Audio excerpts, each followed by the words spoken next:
Kamusta sa lahat? Maligayang pagdating sa aking channel. Muli akong kasama mo sa isang magandang video.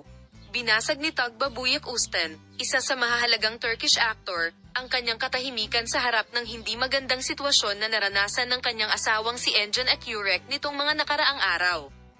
Sinuportahan ng sikat na aktor ang kanyang asawa sa isang pahayag na ginawa niya sa kanyang social media account, ngunit mahigpit din niyang pinuna ang kawalang-galang na paraan kung saan kumalat ang balita ng kanyang pagkamatay. Sa isang napaka-emosyonal na post, ipinahayag ni Tugba Büyük Üstün na ang mga pangit na pag-atake na ito laban sa kanyang asawa at pamilya ay hindi katanggap-tanggap. Siya ay naging malupit, lalo na sa dalawang paraan, laban sa pagkalat ng maling balita tungkol sa kamatayan.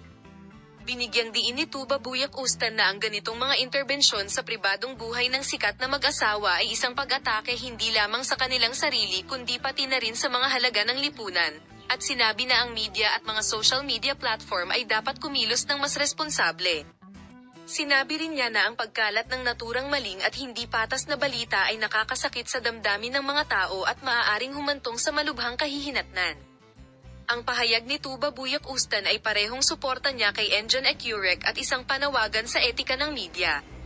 Ang matapang at determinadong paninindigan ng aktor ay lubos na pinahahalagahan ng kanyang mga tagahanga at ng lipunan sa pangkalahatan. Binigyang diin din niya na ang mga ganitong insidente ay maaaring mangyari sa lahat, hindi lamang sa mga celebrity, at dapat maging mas sensitibo ang lipunan sa isyong ito. Kasunod ng insidenteng ito, nagsimula ang malawak na debate sa mga social media platform at media outlet tungkol sa pangangailangang maging mas maingat sa pagpapakalat ng mga balita na pumipilipit sa mga katotohanan at nakakapinsala sa mga tao. Muli niyang ipahahayag ang pangangailangan ng publiko para sa tumpak na impormasyon at tapat na pamamahayag, at binigyang diin na dapat igalang ng media ang mga halaga ng palda at karapatang pantao.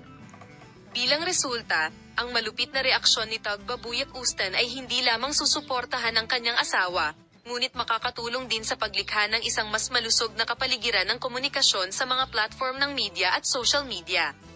Ang pagpigil sa pagkalat ng naturang kawalang-galang at walang batayan na balita ay magtitiyak na ang lipunan ay may mas mahusay na akses sa impormasyon at na ang mga tao ay hindi nasaktan sa damdamin. Sa pahayag na ito, hindi lamang ipinakita ni Tugba Büyük Üstün ang pagmamahal at suporta ng isang asawa para sa isa pa, ngunit hinikayat din ang lipunan na kumilos ng mas may kamalayan at maging mas sensitibo sa mga miyembro ng media. Salamat sa panonood ng aking video.